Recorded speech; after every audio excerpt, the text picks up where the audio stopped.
ಗಂಡ ಹೆಂಡತಿ ಅನ್ಯೋನ್ಯವಾಗಿರಲು bedroom tips. ಗಂಡ ಹೆಂಡತಿ ರಾತ್ರಿ ಹೇಗೆ ನಿದ್ರೆ ಮಾಡಬೇಕು? ನಮ್ಮ ಹಿರಿಯರು ಹೇಳಿರುವ ಗುಟ್ಟುಗಳಿವು. ಸ್ನೇಹಿತರೆ, ಪೂರ್ತಿ ಮಾಹಿತಿ ಕೇಳಿ. ಇಲ್ಲದಿದ್ದರೆ ಖಂಡಿತ ಮುಖ್ಯವಾದ ಮಾಹಿತಿ ಮಿಸ್ ಮಾಡ್ಕೋತೀರಾ ಸ್ನೇಹಿತರೆ. ಮೊದಲೆಲ್ಲ ಗಂಡ ಹೆಂಡತಿಯ ಜಗಳ ಉಂಡು ಮಲಗುವ ತನಕ ಎನ್ನುತ್ತಿದ್ದರು ನಮ್ಮ ಹಿರಿಯರು. ಅದರರ್ಥ ಗಂಡ ಹೆಂಡತಿ ಮಧ್ಯೆ ಏನೇ ಮನಸ್ತಾಪ, ಜಗಳ, ಇರಿಸು ಮುನಿಸು ಏನೇ ಇದ್ದರೂ ರಾತ್ರಿ ಅವರಿಬ್ಬರು ಸರಿಪಡಿಸಿಕೊಳ್ಳುತ್ತಿದ್ದರು. ಆದರೆ ಸ್ನೇಹಿತರೆ, ಈಗಿನ ಕಾಲದಲ್ಲಿ ಗಂಡ ಹೆಂಡತಿ ಮಧ್ಯೆ ಜಗಳ ಆಗೋದೇ ರಾತ್ರಿ ಹೊತ್ತು. ಇಬ್ಬರೂ ದುಡಿಯುತ್ತಾರೆ. ಬಹಳ ಸ್ಟ್ರೆಸ್ ತುಂಬಿರುವ ಜೀವನ. ಹಗಲೆಲ್ಲ ದುಡಿದು ರಾತ್ರಿ ದಿಂಬಿಗೆ ತಲೆ ಕೊಟ್ಟರೆ ಸಾಕು ಎನ್ನುವ ಪರಿಸ್ಥಿತಿ. ಗಂಡ ಹೆಂಡತಿಯ ಮಧ್ಯೆ ಹೊಂದಾಣಿಕೆ ಕಮ್ಮಿ, ಮಾತುಕತೆ ಕಮ್ಮಿ. ಗಂಡ ಹೆಂಡತಿ ಮಾತಾಡಿದ್ರೆ ಜಗಳವೇ ಆಗಿ ಹೋಗುತ್ತೆ. ಯಾಕಾದ್ರೂ ಇವಳ ಹತ್ರ ಅಥವಾ ಇವನ ಹತ್ರ ಮಾತಾಡ್ತೀನೋ, ಸೈಲೆಂಟ್ ಆಗಿರೋದೇ ವಾಸಿ ಅನ್ನೋ ಪರಿಸ್ಥಿತಿ.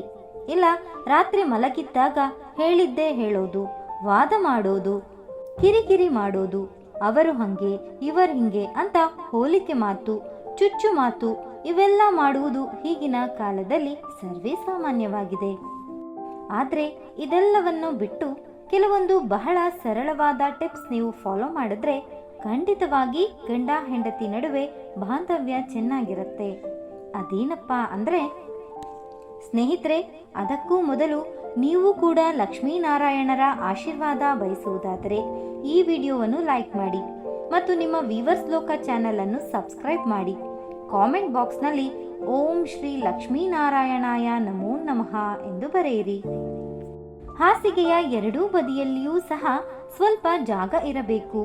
ಗೋಡೆಗೆ ಒರಗಿಸಿ ಮಂಚವನ್ನ ಹಾಕಬಾರದು. ಗಂಡನಿಗೆ ಸಂಭೋಗ ಮಾಡುವ ಆಸಕ್ತಿ ಜಾಸ್ತಿ ಇದ್ದರೆ ಅದನ್ನ ಅರಿತು ಹೆಂಡತಿ ನಡೆದುಕೊಳ್ಳಬೇಕು. ಇದರಿಂದ ಗಂಡ ಪರಸ್ತ್ರೀ ವ್ಯಾಮೋಹಕ್ಕೆ ಒಳಗಾಗುವ ಸಾಧ್ಯತೆ ಇರುವುದಿಲ್ಲ. ರಾತ್ರಿ ಗಂಡನ ಪಕ್ಕ ಮಲಗಿದಾಗ ಗಂಡನಿಗೆ ಕಿರಿಕಿರಿಯಾಗುವ ಯಾವುದೇ ವಿಚಾರ ಮಾತನಾಡಬಾರದು. ಇದರಿಂದ ದಾಂಪತ್ಯ ಚೆನ್ನಾಗಿರುವುದಿಲ್ಲ. ಇದು ಗಂಡನಿಗೂ ಕೂಡ ಅನ್ವಯಿಸುತ್ತದೆ. ಗಂಡ ಹೆಂಡತಿ ಮಲಗುವ ಮಂಚದ ಕೆಳಗೆ ಯಾವುದೇ ಕಾರಣಕ್ಕೂ ಇಸ್ತ್ರಿ ಪೆಟ್ಟಿಗೆ ಅಥವಾ ಯಾವುದೇ ಕಬ್ಬಿಣದ ವಸ್ತುಗಳನ್ನ ಇಡಲೇಬಾರದು. ಹಾಸಿಗೆ ಬಲಭಾಗದಲ್ಲಿ ಪತಿ, ಎಡಭಾಗದಲ್ಲಿ ಪತ್ನಿ ಮಲಗಬೇಕು. ಹೆಂಡತಿಯನ್ನು ಕೇವಲ ಹಾಸಿಗೆಗಾಗಿ ಪ್ರೀತಿಸಬೇಡಿ. ಆಕೆಯ ಮನಸ್ಸನ್ನು ಅರ್ಥ ಮಾಡಿಕೊಂಡು ಅವಳು ಹೇಗಿದ್ದಾಳೋ ಹಾಗೆ ಇಷ್ಟಪಡಿ, ಅದನ್ನು ವ್ಯಕ್ತಪಡಿಸಿ. ಇದು ಹೆಂಗಸರಿಗೂ ಕೂಡ ಅನ್ವಯಿಸುತ್ತದೆ. ನಿದ್ರೆಗೆ ಜಾರಿರುವ ಹೆಂಡತಿಯನ್ನು ಎಬ್ಬಿಸಿ ಸಂಭೋಗಕ್ಕೆ ಒತ್ತಾಯಿಸುವ ತಪ್ಪನ್ನು ಗಂಡಸು ಮಾಡಬಾರದು. ಗಂಡ, ಮನೆ, ಮಕ್ಕಳು, ಅಡುಗೆ ಎಂದು ಮನೆಯಲ್ಲಿ ವಿಶ್ರಾಂತಿ ಇಲ್ಲದೆ ದಣಿದು ಮಲಗಿರುವ ಹೆಂಡತಿಯನ್ನು ಅರ್ಥ ಮಾಡಿಕೊಳ್ಳಬೇಕು. ಏಕೆಂದರೆ ಹೆಂಡತಿ ಕೇವಲ ಹಾಸಿಗೆಗೆ ಸೀಮಿತ ಅಲ್ಲ. ನಿಮಗೆ ರಾತ್ರಿ ಹಲವಾರು ಸಾರಿ ನಿದ್ರೆಯಿಂದ ಎಚ್ಚರವಾಗುತ್ತಿದ್ದರೆ ನಿದ್ರೆಯ ವಾತಾವರಣವನ್ನು ಅಥವಾ ಜಾಗವನ್ನ ಬದಲಾಯಿಸಿ. ವಾಸ್ತು ಪ್ರಕಾರ ವಿವಾಹಿತ ಜೋಡಿಗಳು ತಲೆಯನ್ನು ದಕ್ಷಿಣ ಅಥವಾ ಆಗ್ನೇಯ ದಿಕ್ಕಿನಲ್ಲಿ ಇಟ್ಟು ಮಲಗಬೇಕು. ಮಲಗುವಾಗ ಉತ್ತರ ದಿಕ್ಕಿನ ಕಡೆಗೆ ತಲೆಯನ್ನ ಇಟ್ಟು ಮಲಗಬಾರದು ಎಂದು ಸೂಚಿಸಲಾಗಿದೆ. ಗಂಡ ಹೆಂಡತಿ ದಕ್ಷಿಣಕ್ಕೆ ತಲೆ ಇಟ್ಟು ಮಲಗಬೇಕು. ಬೆಳಗ್ಗೆ ಎದ್ದ ತಕ್ಷಣ ಸೂರ್ಯೋದಯ ನೋಡುವ ಅಭ್ಯಾಸವನ್ನ ಮಾಡಿಕೊಳ್ಳಿ. ಪತಿಯು ಯಾವುದಾದರೂ ಶುಭ ಕಾರ್ಯಕ್ಕೆ ಹೋದ ತಕ್ಷಣ ತಲೆ ಸ್ನಾನ ಮಾಡಬಾರದು. ಪತಿಯು ಹೊರಗಡೆ ಹೋದ ತಕ್ಷಣ ಮನೆಯಲ್ಲಿ ಕಸವನ್ನ ಗುಡಿಸಬಾರದು. ನಿಮ್ಮ ಕೋಣೆಯಲ್ಲಿ ಕ್ರೂರ ಪ್ರಾಣಿಗಳ ಫೋಟೋವನ್ನು ಇಡಬಾರದು. ಅಕ್ವೇರಿಯಂ ಕೂಡ ಇಡಬಾರದು. ಎರಡು ಭಾಗವಾದ ಹಾಸಿಗೆಯನ್ನ ಬಳಸಬಾರದು.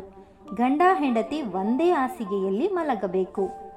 ಮಲಗುವ ಕೋಣೆಯು ವಿಶ್ರಾಂತಿ ಪಡೆಯುವ ಸ್ಥಳವಾಗಿರಬೇಕೇ ಹೊರತು ಬಟ್ಟೆ, ಪುಸ್ತಕಗಳು ಮತ್ತು ಇತರ ವಸ್ತುಗಳನ್ನು ಸರಿಯಾಗಿ ಜೋಡಿಸಿ ಇಡಿ.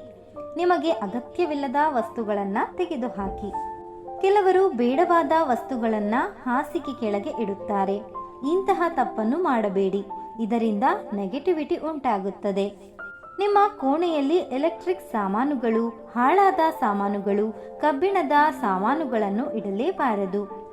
ದಿಂಬಿನ cover, bedsheet, curtain, wallpaper, ಇತರ ಅಲಂಕಾರಿಕ ವಸ್ತುಗಳು ಕಪ್ಪು, ಬೂದು, ಗಾಢ, ಕಂದು ಈ ಬಣ್ಣದಲ್ಲಿ ಇರಲೇಬಾರದು. ಗುಲಾಬಿ, ಕಿತ್ತಳೆ, ನೀಲಿ, ಹಳದಿ ಬಣ್ಣದ ವಸ್ತುಗಳನ್ನು ಬಳಸಿ. ಇದು ತುಂಬಾ ಉತ್ತಮ. ಹಾಸಿಗೆ ಕಾಣುವಂತೆ ಕನ್ನಡಿ ಇಡಲೇಬೇಡಿ. ಆದಷ್ಟು ನಿಮ್ಮ ಕೋಣೆಯಲ್ಲಿ ಕನ್ನಡಿ ಇಡುವುದನ್ನು ತಪ್ಪಿಸಿ.